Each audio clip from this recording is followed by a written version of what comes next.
Assalamu alaikum viewers and welcome back to my channel Study Law with Bushra.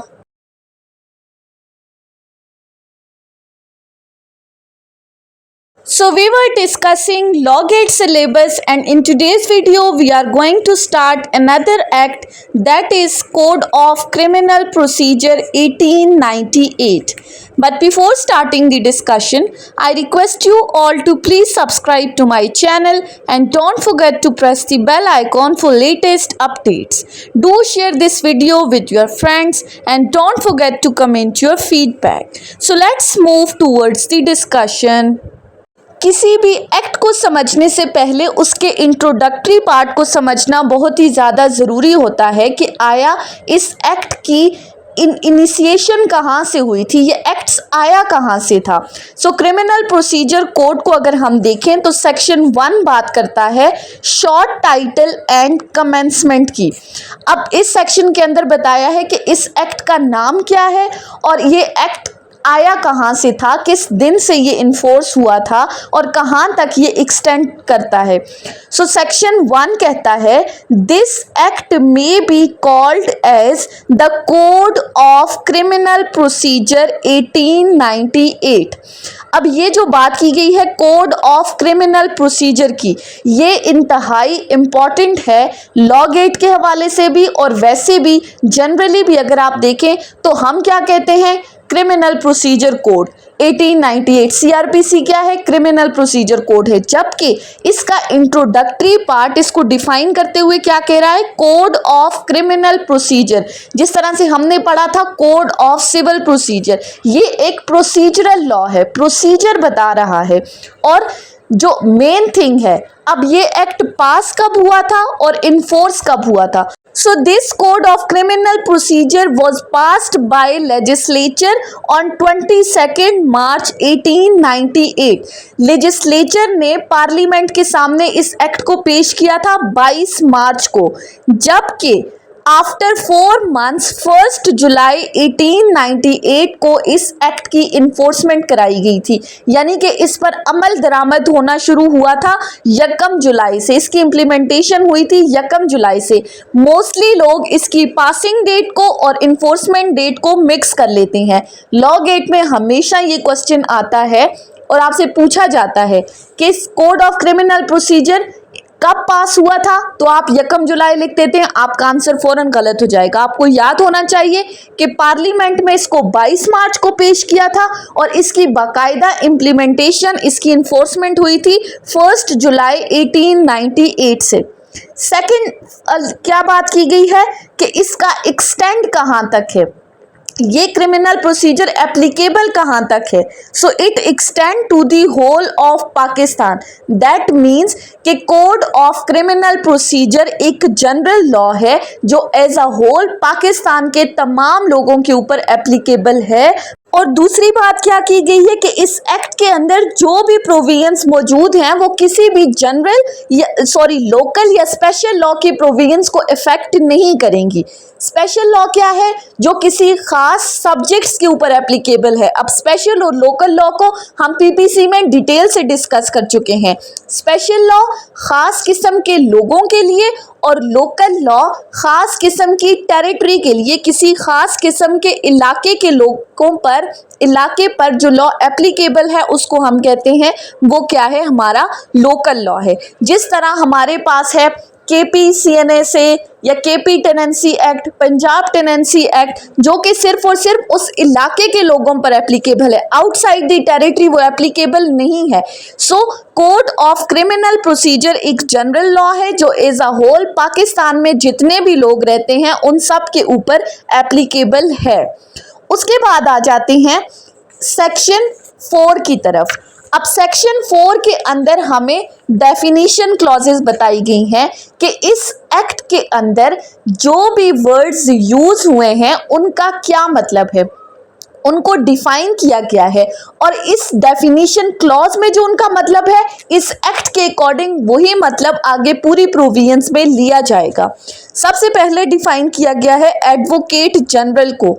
अब advocate normally वकील, advocate general कौन होगा?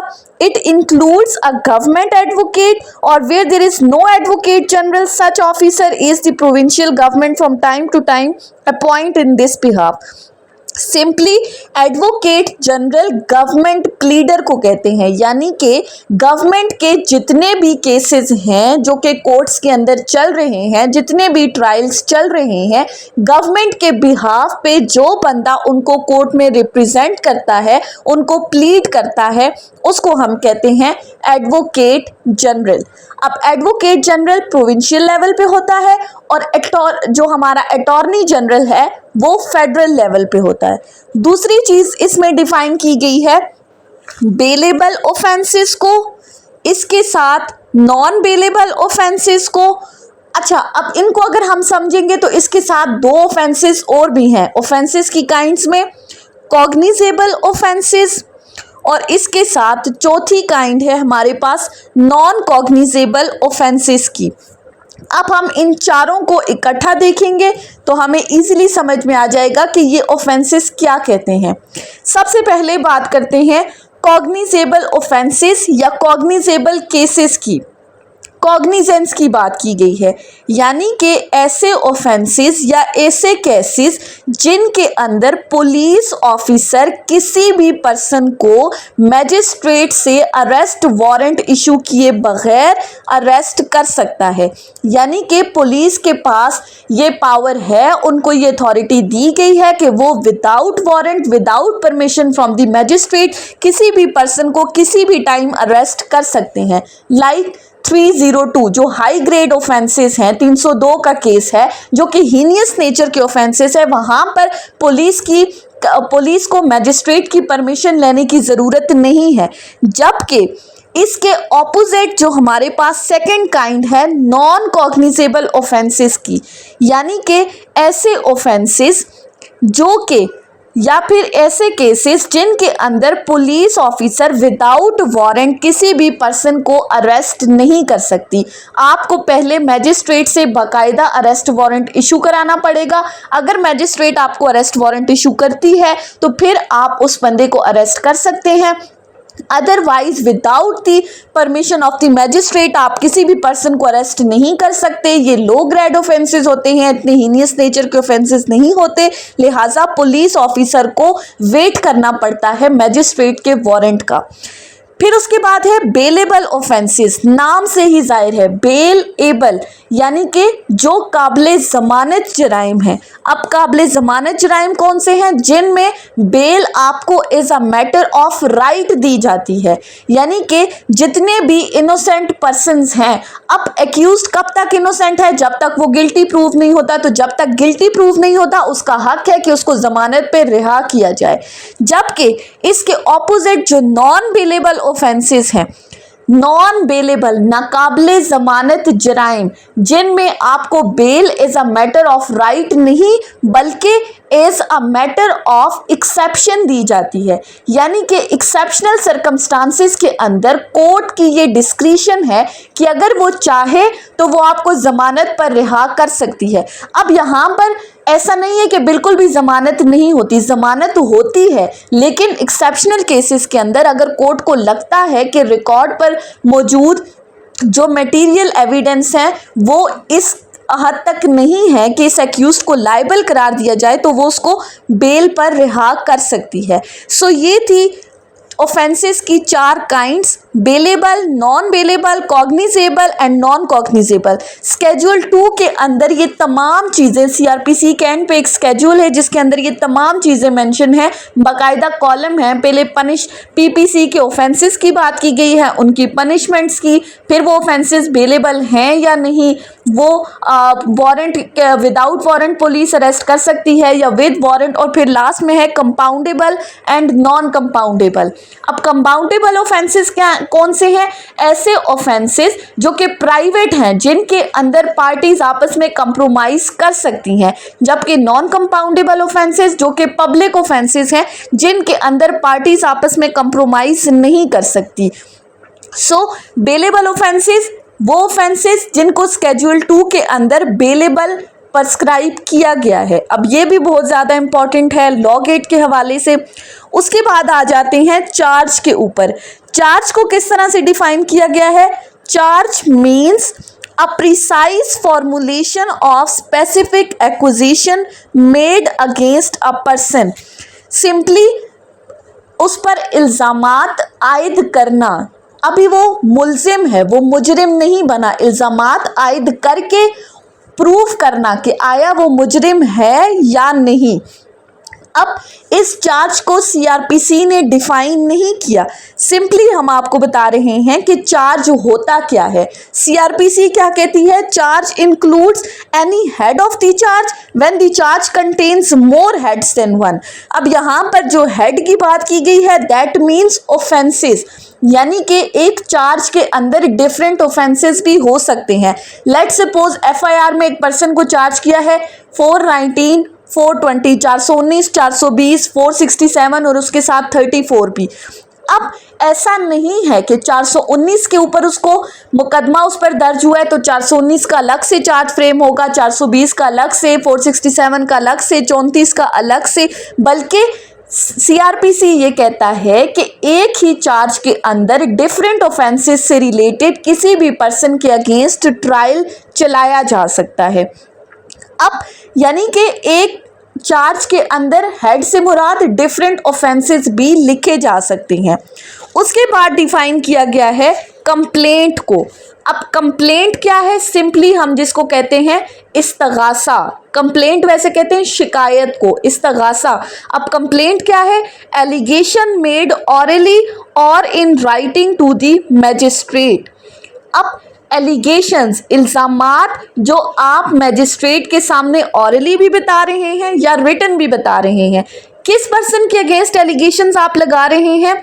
अब further कहा है with a view to taking action under this code that some person whether known or unknown has committed an offence but it does not include the report of police officer. Complaint क्या है? इस्तगासा है जो magistrate को hourly या written किया जा सकता है, लेकिन इसमें पुलिस रिपोर्ट इंक्लूडेड नहीं है। एलिगेशंस आप मैजिस्ट्रेट के सामने जाकर क्या बता रहे हो कि किसी पर्सन ने फलां जगह पर कोई ऑफेंस कमिट किया है। So complaint is basically an information about the commission of the offense। शिकायत दर्ज कर रहे हैं आप मैजिस्ट्रेट के पास कि वो इस चीज़ के ऊपर एक्शन ले कि जो बंदे ने ऑफेंस कमिट किया है उसको बाकायदा चार्ज किया जाए। अब कंप्लेंट के अंदर पुलिस रिपोर्ट इंक्लूडेड नहीं है। कंप्लेंट हमेशा किसके सामने होती है? मैजिस्ट्रेट के सामने। कंप्लेंट एफआईआर नहीं है। उसके बाद डिफाइन किया गया है हाई कोर्ट को। हाई कोर्ट क्या है? Highest court of criminal appeal और रिवीजन फॉर द प्रोविंस। किसी भी प्रोविंस के अंदर क्रिमिनल अपील या रिवीजन के लिए जो कोर्ट है उसको हम कहते हैं हाईएस्ट कोर्ट, यानी कि सूबाई सतह की सबसे बड़ी अदालत जहां पर आप अपील या निगरानी फाइल कर सकते हैं उसको हम कहते हैं हाई कोर्ट। उसके बाद डिफाइन किया गया है 3 चीज़ों को, इंक्वायरी, इन्वेस्टिगेशन और इसके साथ है जुडिशियल प्रोसीडिंग्स। अब हम इनको वन बाय वन देखते हैं। सबसे पहले है इंक्वायरी।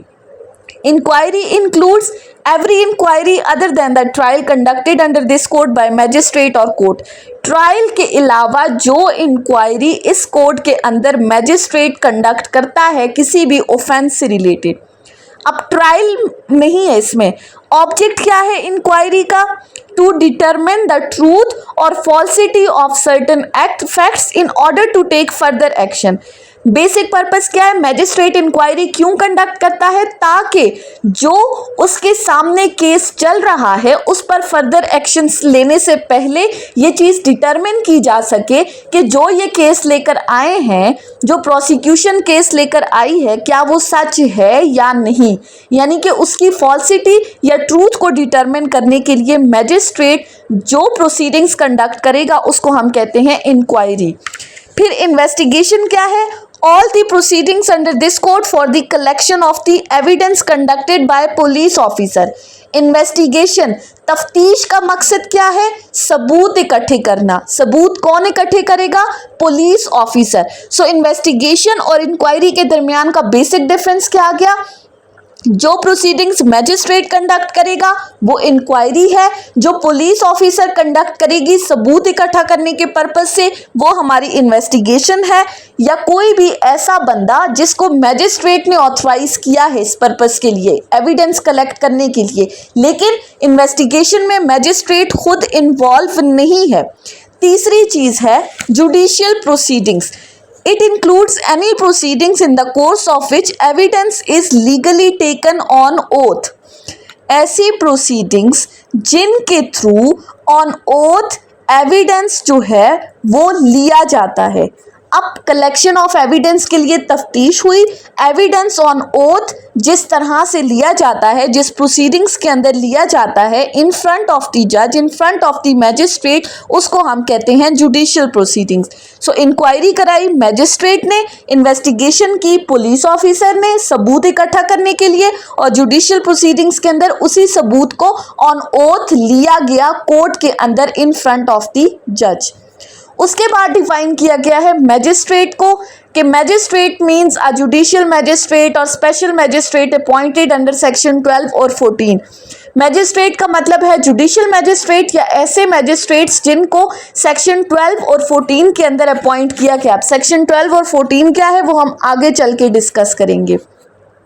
फिर उसके बाद डिफाइन किया गया है ऑफेंस को। ऑफेंस क्या है, any act or omission made punishable by law for the time being in force। कि आपका कोई भी ऐसा अमल या कोई भी ऐसा ओमिशन जो कि लॉ की तरफ से पनिशेबल बताया गया है, जिसके ऊपर आपको पनिशमेंट दी जा सकती है, जो प्रोहिबिटेड बाय लॉ है। यानी कि आपका कोई भी अमल जो आप करते हैं या कोई भी ऐसी चीज़ जिसके लिए आप ड्यूटी बाउंड थे लेकिन आपने अपने फ़राइज़ को सरअंजाम नहीं दिया, आपने अपनी ड्यूटी को ओमिट किया, तो आपका कोई भी एक्ट या कोई भी ओमिशन जिसको लॉ ने पनिशेबल करार दिया है, जिसको लॉ ने प्रोहिबिट किया है, उसको हम कहते हैं वो है ऑफेंस। अब उसके बाद किस चीज़ को डिफाइन किया गया है, officer in charge of police station. के पुलिस स्टेशन का इंचार्ज कौन होगा। So officer in charge of police station includes when the officer in charge of police station is absent from the station house or unable from illness or other cause to perform his duty।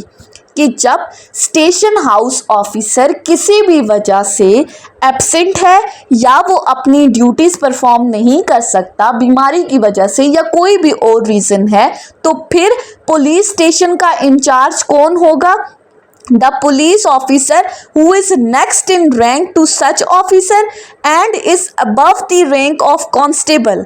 यानी कि SHO के बाद police station का in charge वो officer होगा जो कि constable से ऊपर की रैंक का है। कांस्टेबल कभी भी इंचार्ज नहीं होगा, कांस्टेबल से जो ऊपर की रैंक का है वो बंदा for the time being officer in charge of police station consider किया जाएगा, या कोई भी ऐसा बंदा जिसको प्रोविंशियल गवर्नमेंट अपॉइंट करती है।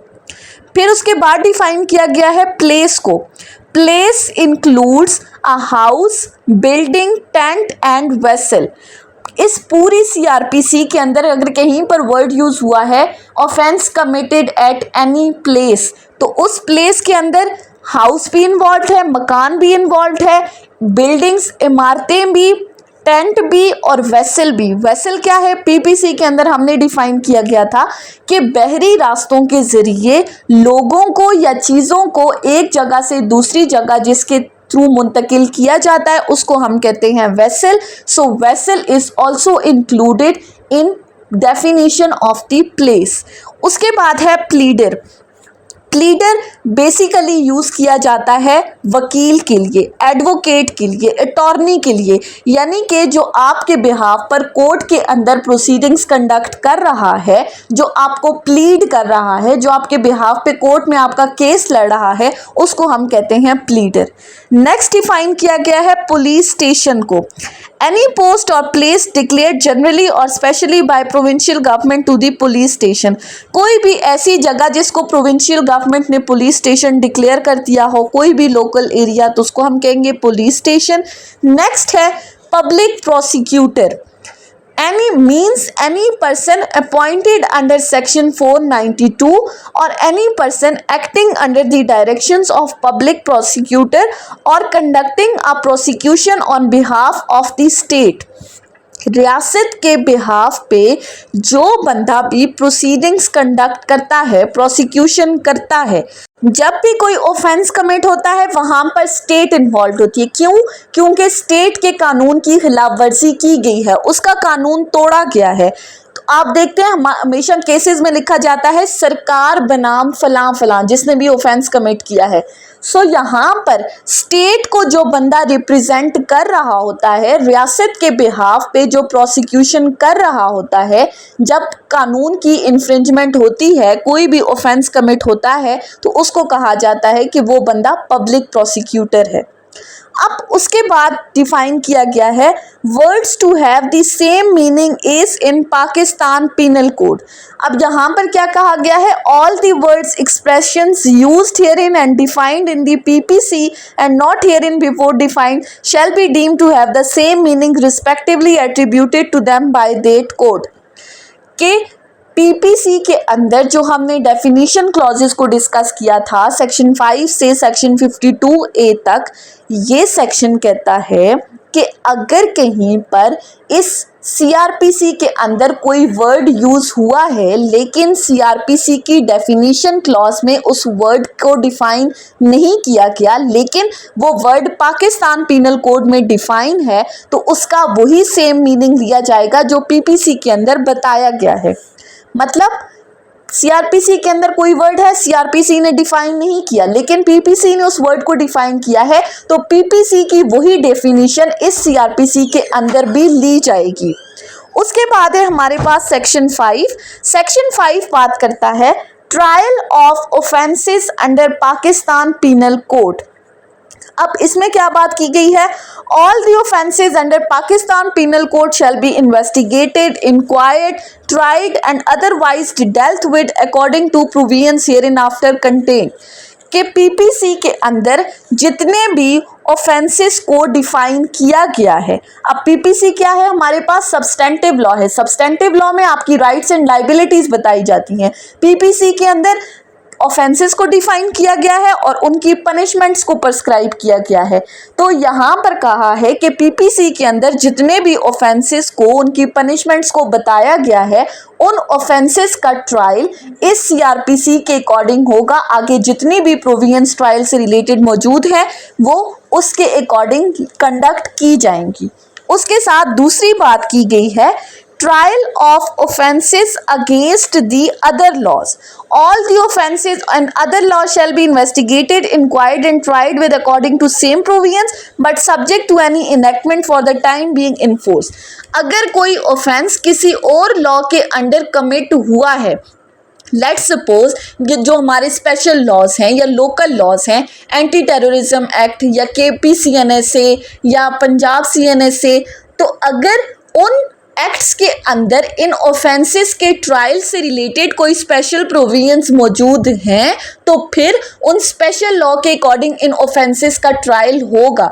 लेकिन अगर स्पेशल लॉ के अंदर ट्रायल से रिलेटेड प्रोविजंस मौजूद नहीं है, तो फिर उन ऑफेंसेस का ट्रायल भी इसी सीआरपीसी की प्रोविजंस के अकॉर्डिंग किया जाएगा।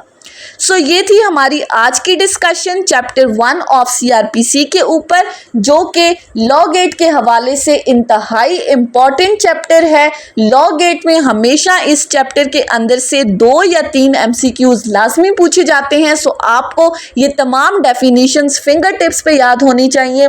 मैंने एक एक डेफिनेशन को डिटेल में डिस्कस किया है। सो आई होप कि आपको ये लेक्चर समझ में आया होगा अगर आपने इस वीडियो को अटेंटिवली सुना है तो। सो अगर आपको ये वीडियो अच्छी लगी है तो इस वीडियो को लाइक करें, कमेंट करें और चैनल को ज़रूर सब्सक्राइब करें। Thank you so much for watching this video. Till then, अल्लाह हाफिज़।